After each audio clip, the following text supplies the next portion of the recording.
kain tayo ng sing sa bahay mga idol. Yan.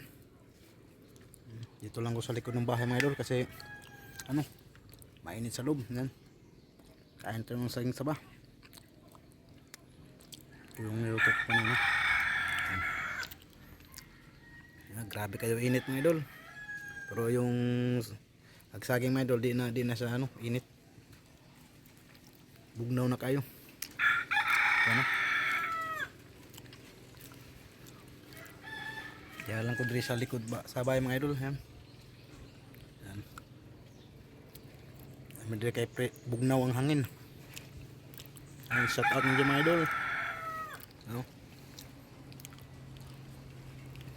Yan, nga lubi. Yan, kautag sa sabang mga idol. Yan.